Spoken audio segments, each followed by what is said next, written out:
die Lernkurve war extrem steil. Eventuell heute noch nach Mallorca übersetzen. Irgendwas stimmt nicht. Wir sind ja für euch immer unterwegs, die schönsten Ecken auszukundschaften. Die Wolken sind so ein bisschen uneindeutig.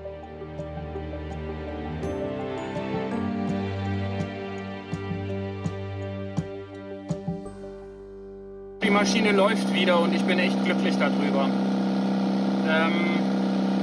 Genau. Das letzte, was ich euch gezeigt hatte, war, dass ich die Ventile einstellen möchte und das Rohrenbündel rausnehmen möchte. Habe ich beides auch gemacht, ich habe nur keine Aufnahmen davon. Ich war da so so konzentriert darauf, weil ich das beides das erste Mal gemacht habe. Und da nehmt es mir bitte nicht übel, da habe ich keine Aufnahmen gemacht. Das war jedenfalls extrem spannend. Die letzten 3 Tage habe ich mich ja nur mit dem Motor beschäftigt und die Lernkurve war steil.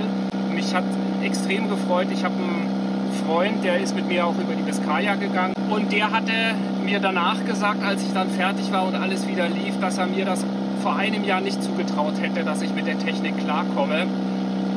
Also die unter euch, die vielleicht noch zweifeln, ob sie losfahren sollen, weil sie mit dem Motor sich nicht auskennen, in irgendeiner einsamen Ankerbucht wirst du dich mit dem Motor auskennen. Das kann ich dir versprechen, weil da gibt es dann einfach niemanden, der dir helfen kann. Aber es ist auch ganz, ganz toll von Flo, der hatte mir so ein Care-Paket mitgebracht.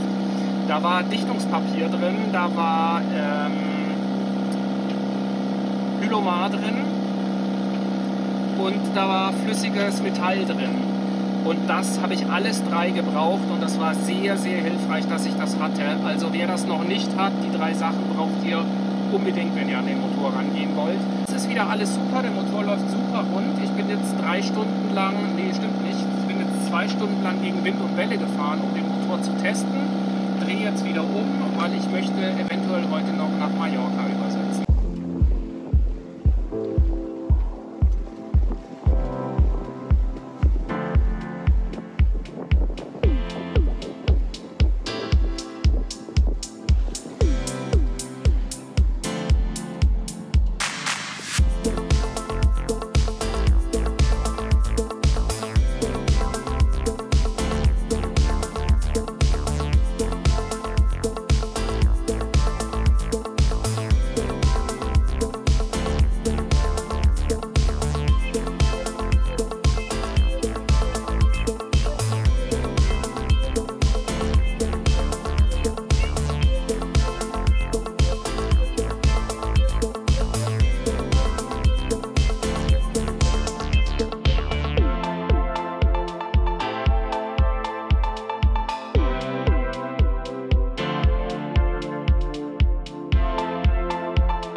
So, was ist jetzt passiert? Also ich habe den Wetterbericht mehrfach gecheckt, es gibt keine Gewitter, es gibt nichts. Trotzdem, mein persönliches Bauchgefühl zum Wetter sagt mir, irgendwas stimmt nicht. Und gerade als ich beim letzten Check, bevor ich hier die Sicherheitshaken gelöst habe, habe ich ein Halo gesehen. Und Halo heißt ja schlecht Wetter und Sturm innerhalb von 48 bis 24 Stunden. Und 24 Stunden bis 36 Stunden brauche ich. Und deswegen breche ich jetzt ab, verlasse mich auf mein Bauchgefühl. Ich hole die Segel wieder runter. Ich werde vielleicht noch ein bisschen hier hin und her segeln und heute Abend wieder eine geschützte Ankerbucht aufsuchen. Aber Einhand ist mir das zu heiß. Ich weiß nicht, ob man es sehen kann. Das ist der Ring um die Sonne. Der wird erzeugt durch Eiskristalle, also sehr hohe Wolken. Und wie gesagt, kündigt eine aufziehende Schlechtwetterfront an. Also ich weiß, dass Schlechtwetter kommen soll. Allerdings war es für hier nicht vorgesagt, sondern für Menorca. Das ist ja über 100 Meilen weiter. Und ja, aber man muss ja kein Risiko eingehen, erst recht nicht alleine.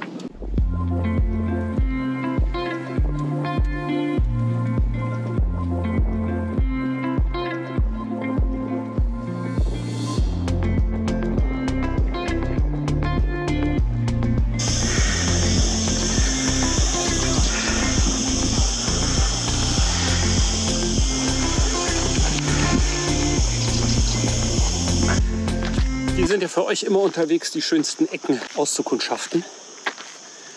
Und heute haben wir ein anderes Lost Place gefunden.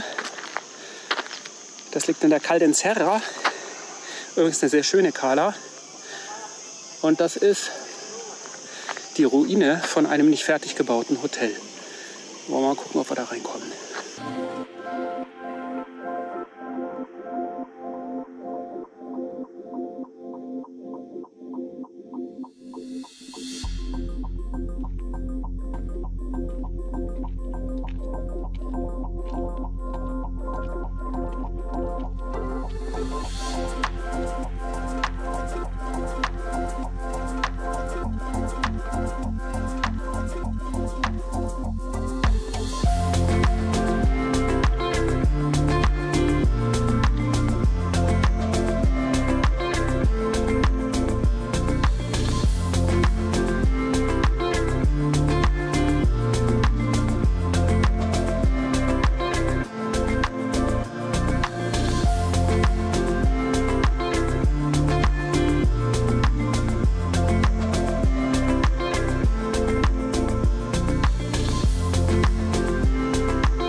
Mir hängt ja noch immer die missglückte Überfahrt nach Mallorca so ein bisschen nach, weil ich möchte gerne Richtung Winterlager kommen.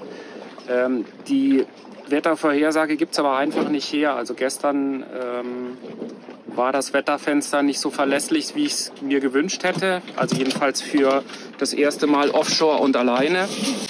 Und ja, heute ebenso. Also es kommt Starkwind und im Moment ist es ein bisschen unklar, wie sich der Wind entwickelt. Das ist sehr unbeständig und die Wettermodelle sind sich auch nicht einig. Und für heute wäre es so gewesen, dass ich möglicherweise den Wind aus einer falschen Richtung gehabt hätte, in einer Stärke, in der ich dann gar nicht angekommen wäre, jedenfalls nicht innerhalb des Zeitfensters.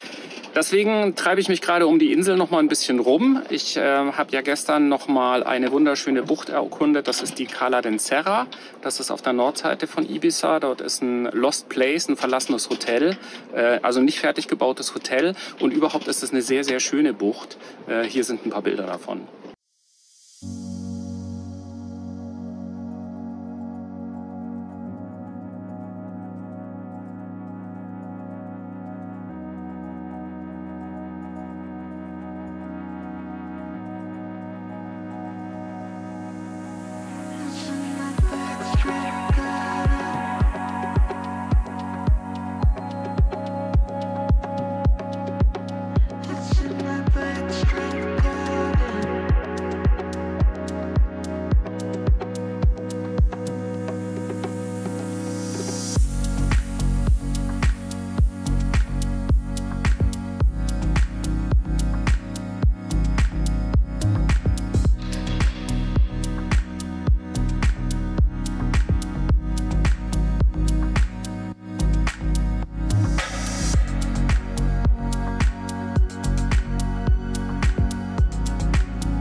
Und heute bin ich unterwegs um die Nordspitze von Ibiza herum, weil auch heute wieder kein vernünftiges Wetterfenster für Mallorca ist.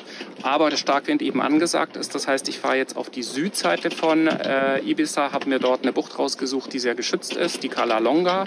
Dort waren wir auch schon mal.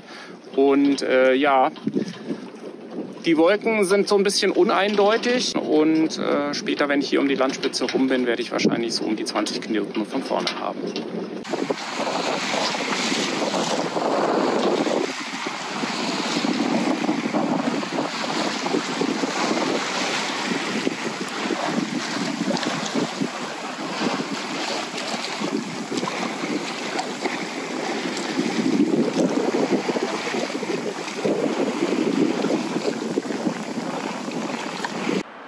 Was man hier auf jeden Fall mitbekommt, ist, dass das auf Langfahrt oder wenn man eine größere Reise mit einem Segelboot macht oder Boot generell nicht ganz so einfach ist, mal eben schnell das Boot irgendwo unterzubringen, um für einige Zeit wegzufahren. Zum einen hast du das Wetter, zum anderen brauchst du halt einen sicheren Platz und das war tatsächlich nicht ganz so einfach.